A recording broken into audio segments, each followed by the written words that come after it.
আগামী 15ই জুলাই চোপড়ায় এক বিশাল জনসভা করতে চলেছেন দার্জিলিং লোকসভা কেন্দ্রের বিজেপি সাংসদ রাজু বিস্তা। এই সভাকে ঘিরে ইতিমধ্যেই ব্যস্ততা বেড়েছে এলাকার বিজেপি নেতাদের। সোমবার থেকেই জোর কদমে শুরু হয়ে গিয়েছে সভার মূল প্রস্তুতি এবং প্যান্ডেল তৈরির কাজ। এদিন মাঝিয়ালি গ্রাম পঞ্চায়েতের কাঁচাকালী এলাকার ঘিডোব ময়দানে প্রস্তুতির কাজ খতিয়ে দেখতে উপস্থিত হন বিজেপির এক ঝাঁক প্রথম সারির নেতৃত্ব। মাঠের পরিমাপ, মঞ্চের অবস্থান এবং দূর দূরান্ত থেকে আসা কর্মীদের বসার সুবন্দোবস্ত খতিয়ে দেখেন তারা। জনসভা প্রসঙ্গে দলের 4 মণ্ডল সভাপতি জানান, আগামী 15ই জুলাই দুপুর 1টা নাগাদ সাংসদ রাজু বিস্তা চোপড়া ব্লকের মাঝিয়ালি অঞ্চলে পৌঁছবেন। বিজেপি নেতা শঙ্কর অধিকারী বলেন, আমাদের 4 মণ্ডলের সভাপতি এবং সমস্ত স্তরের নেতৃত্ব এবং কর্মীরা মিলিতভাবেই জনসভাকে সফল করতে ময়দানে নেমেছি। চোপড়া ব্লকের সার্বিক উন্নয়নের জন্য সাংসদ রাজু বিস্তা বিশেষ কিছু পরিকল্পনা নিয়ে আসছেন এবং এলাকার মানুষের সমস্যা সমাধানে তিনি নিজের বক্তব্য ও বার্তা পেশ করবেন। বিজেপি নেতৃত্বের পক্ষ থেকে চোপড়া ব্লকের অন্তর্গত সমস্ত দলীয় কর্মী, সমর্থক এবং সাধারণ জনগণের উদ্দেশ্যে এই জনসভায় বিপুল সংখ্যায় যোগ দেওয়ার আহ্বান জানানো হয়েছে। সাংসদ রাজু বিস্তা চোপড়ার মানুষের জন্য কি বার্তা নিয়ে আসছেন তা শুনতে এবং এলাকার সার্বিক উন্নয়নের স্বার্থে সকলকে 15ই জুলাই কাঁচাখালী ঘিডোব ময়দানে উপস্থিত থাকার জন্য অনুরোধ করছেন স্থানীয় বিজেপি নেতৃত্ব।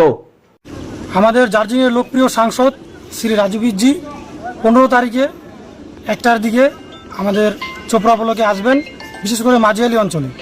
তো আমাদের এখানে 4 মণ্ডল প্রেসিডেন্ট রয়েছেন, নিত্যদা রয়েছেন, আমাদের প্রাক্তন মণ্ডল বরুণদা রয়েছেন। সবাই মিলিতভাবে আমরা এখানে যা কার্যকলাপ চলতেছে সেই বিষয়ে রাস্তাঘাট উন্নতি, পানীয় জলের ব্যবস্থা, অ্যাম্বুলেন্স, বিভিন্ন ইস্যু আমরা আমাদের লোকপ্রিয় সাংসদজিকে আমরা তুলে ধরবো এবং উনি এখানকার উন্নয়নের জন্য এখানে আসছেন, এখানে কি কি প্রবলেম হয় সেই বিষয়ে উনি ওনার বিষয় রাখবেন। কোন মাঠে হবে প্রোগ্রামটা? এটা আমাদের হচ্ছে কাঁচাখালী মাঝিয়ালি অঞ্চলের এই মাঠ বলছে ঘিডোব আর কি, ঘিডোব মাঠে হচ্ছে আর কি। কর্মীদের উদ্দেশ্যে কি বলবেন? আমি ভারতীয় জনতা পার্টির প্রত্যেক কর্মীকে এবং কি সাধারণ জনগণকে আমি বলবো, আপনারা সবাই আসুন। আমাদের রাজুজি আসছেন 15 তারিখে, ওনারা কী বার্তা দিচ্ছেন সেটা আপনারা অবশ্যই শুনবেন। আমাদের চোপড়া ব্লকের উন্নয়নের জন্য উনি অবশ্যই কিছু ভেবে রেখেছেন, অবশ্যই বলবেন। দেখুন, সরকার পরিবর্তন হয়েছে, পরিবর্তন চেয়েছে জনগণ, পরিবর্তন করেছে। আগামী বুধবার আমাদের এখানে একটা জনসভা হবে, আমাদের মাননীয় সাংসদ রাজু বিস্তাজি উপস্থিত থাকবেন। তো আমি প্রত্যেকটি ভোটারকে বলবো, যারা ভোট দিয়ে আমাদের সরকারের পরিবর্তন এনেছেন, টিএমসির বিরুদ্ধে ভোট দিয়ে বিজেপিকে এনেছেন, তো আপনাদের আবদার অভিযোগ শোনার জন্যই আমাদের সম্মানীয় সাংসদ রাজু বিস্তাজি আসছেন। আপনারা সকলেই এই অনুষ্ঠানে আসবেন, যোগদান দিয়ে এই আমাদের অনুষ্ঠানকে সাফল্যমণ্ডিত করে তুলবেন। আপনার মণ্ডলেই এই জনসভাটা হতে চলেছে, কত সংখ্যক মানুষকে নিয়ে আসবেন? এই যাই হোক, এটা আমাদের এই কত লক্ষ্যমাত্রা রয়েছে করার পরে আমরা যা জানলাম, আমাদের 2 নম্বর মণ্ডল থেকে 5000 এবং অন্যান্য মণ্ডল থেকে টোটাল 10,000 মতো আয়োজনের আমরা ব্যবস্থা করেছি।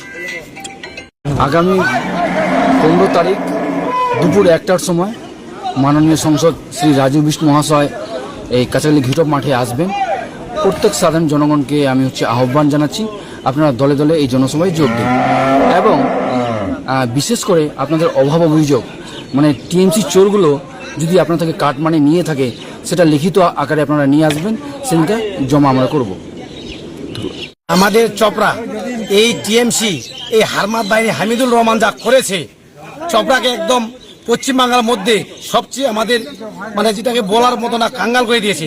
সেই জন্য আমাদের মাননীয় যে রাজু বিস্তা মহাশয় তিনি আসতেছে, চোপড়াকে আমরা কিভাবে চোপড়াকে উন্নয়নের দিকে নিয়ে যেতে পারবো এবং কিভাবে আমাদেরকে রাস্তা দেখাবে আমাদের মাননীয় রাজু বিস্তাজি এবং আমাদের পার্টির নেতৃত্বগুলা যে এই শিল্পকে ধ্বংস করাইছে সেই শিল্পকে যেন আনার ব্যবস্থা করবে, সেই বিষয় নিয়ে আলোচনা করবো। এবং 3 নম্বর মণ্ডল থেকে আমি সম্পূর্ণ বুথ কর্মীকে বলতেছি, বুথ সভাপতি বলছি, আপনারা ম্যাক্সিমাম 50 জন করে নিয়ে আসবেন। এই আমাদের যে জনসভা হবে রাজু বিস্তার, সেটার জন্য অনুরোধ করছি, এই পক্ষে আমি বলতে চাইছি। যেহেতু বুঝতে পারছেন, যেহেতু সন্ত্রাসমুক্ত এরিয়ায় আমি মণ্ডল প্রেসিডেন্ট, সেখান থেকে এই সন্ত্রাসগুলোকে রোখার জন্য আমাদের রাজুজি এই মাঠে আসবেন। আসার পরে সন্ত্রাসদের বিরুদ্ধে কিছু বার্তা দেবেন। এই বার্তা নিয়ে আমরা বা আমাদের কর্মীরা সেই বার্তা প্রতিটা অঞ্চলে পৌঁছাবে। বুথ প্রেসিডেন্টরা সেই মোতাবেক যার যার কমপ্লেন আছে কমপ্লেনগুলো জমা করবে আমাদের কাছে। আমরা রাজুদির হাত ধরে সেই কমপ্লেনগুলো আমরা পর্যালোচনা করার ব্যবস্থা করছি।